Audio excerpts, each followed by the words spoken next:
So I want to show you the urgency and necessity of prayer this morning with just a few things, and then we'll conclude. Number one, prayer is commanded. Prayer is commanded. Paul says in no uncertain terms, pray.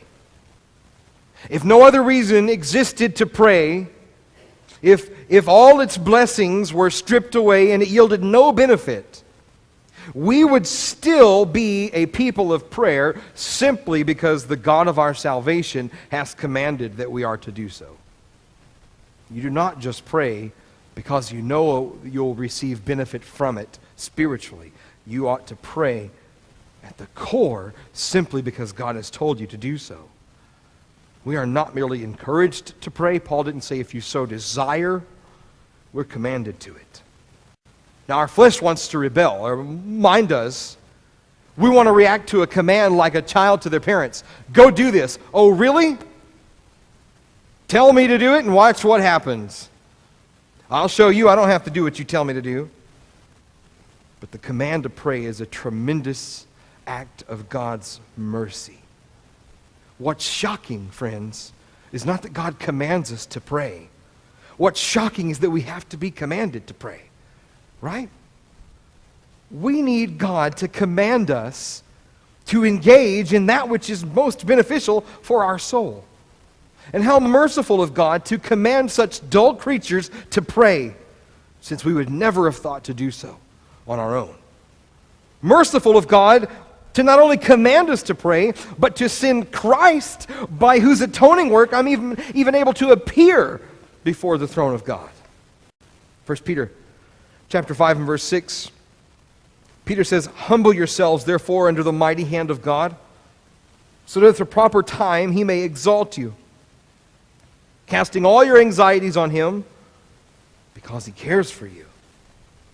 Brethren, God is not just aware of what's going on in your life. He is intimately acquainted with your concerns and troubles and your anxieties. And so because he is good, he commands us to do that which we wouldn't otherwise do. And so through that, he ministers to our soul his comfort and his peace. Spurgeon wrote, "If God commands me to pray, unfit as I may be, I will creep to the footstool of grace. Though my words fail me and my heart itself wanders, I will stammer out the wishes of my hungering soul and say, 'O God, at least teach me to pray and help me prevail in you.'" God commands us to pray because it combats not only our fears and discouragements, it combats our unbelief.